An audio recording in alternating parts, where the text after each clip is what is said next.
বিরতির পর স্বাগত। খুব শীঘ্রই ত্রিপুরা কোঅপারেটিভ ব্যাংকে বিভিন্ন পদে শ্রমিক নিয়োগ করা হবে, কর্মী নিয়োগ করা হবে। এর জন্য আগামী ৩, ৪ এবং ৫ই মে পরীক্ষার ব্যবস্থা করা হয়েছে। রাজ্যে সংশ্লিষ্ট অনলাইন পরীক্ষা পর্যাপ্ত স্থান না থাকার কারণে বহিরাজ্য তথা আসামের সংক্রান্ত পরীক্ষা নেওয়া হবে বলে আগেই ত্রিপুরা স্টেট কোঅপারেটিভ ব্যাংক কর্তৃপক্ষ বিজ্ঞপ্তিতে জানিয়ে দিয়েছে এবং এই ক্ষেত্রে পার্মানেন্ট রেজিস্ট্রেশন সার্টিফিকেট বাধ্যতামূলক করা হয়েছে।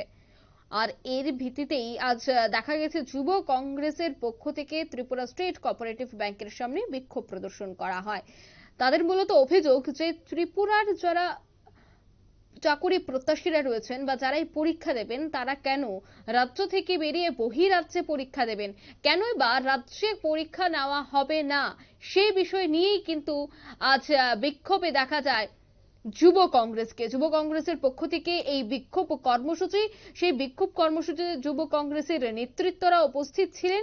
মূলত ত্রিপুরা কোঅপারেটিভ ব্যাংকের অমানবিক নিয়োগ প্রক্রিয়াকে নিয়েই পুনরায় কোঅপারেটিভ ব্যাংকের সামনে এই বিক্ষোভ প্রদর্শন ত্রিপুরা প্রদেশ যুব কংগ্রেসের। সে বিষয়ে কি বলছেন সংশ্লিষ্টরা শোনাবো।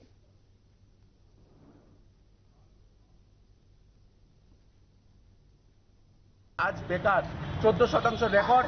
আজকে ত্রিপুরার মানুষ বেকার, তাদের কাছে পয়সা নেই। তা সত্ত্বেও 1000 টাকা করে এখানে ফর্ম বিক্রি করা হয়েছে এবং তারপরেও আমরা বলেছিলাম যে পরীক্ষাটা যাতে বাইরের রাজ্যেতে না করে এই রাজ্যে করা হয়, কারণ আমরা জানি যে ছেলে মেয়েদের কাছে পয়সা নেই এবং বাইরের রাজ্যে গিয়ে পরীক্ষা দিতে আসা যাওয়া এবং গিয়ে থেকে পরীক্ষা দিয়ে আসায় মোটামুটি 10 থেকে 15,000 টাকা খরচা। কিন্তু তারপরেও সেই 25 তারিখ ওনারা একটা বিজ্ঞপ্তি দিয়েছে। এই ব্যাংকে থেকে বলা হয়েছে যে ব্যাংকের নাকি 6 নম্বর পয়েন্টে লেখা আছে যে মানুষ যদি বেশি হয়, অ্যাপ্লিকেশন যদি বেশি পড়ে, তাহলে সেন্টার তারা বাইরের রাজ্যেতে পরীক্ষা দেবে। যেখানে আমরা ওদের স্টেটমেন্ট দেখিয়ে দিচ্ছি, সব ভুয়ো কথা বলেছে। এখানে এক্সামিনেশন সেন্টারে 1 নম্বর পয়েন্টে লেখা the examination will be conducted only in venues in following place across the state of Tripura Agartala. এবং ওরা যে 6 নম্বর পয়েন্টের কথা বলছে এখানে লিখেছে if sufficient number of candidate do not opt for the particular centre for online examination bank reserves the right to allot any other adjacent centre those candidate or if যদি মানুষ বেশি হয় তাহলে নতুন সেন্টার দেওয়া হবে। এখানে কোথাও লেখা হয়নি যে রাজ্যের বাইরে সেন্টার দেওয়া হবে। এখানে প্রথম পয়েন্টেই বলা হয়েছে যে পরীক্ষা ত্রিপুরাতে হবে এবং আগরতলাতে হবে। আপনারা দেখুন, তা সত্ত্বেও এখানে যে বিজেপির দালালকে চেয়ারম্যান হিসাবে বসানো হয়েছে, তার নিজের ছেলে পরীক্ষা দিচ্ছে, অন্যান্য অনেক স্টাফ আছে যাদের নিজের ছেলে পরীক্ষা দিচ্ছে।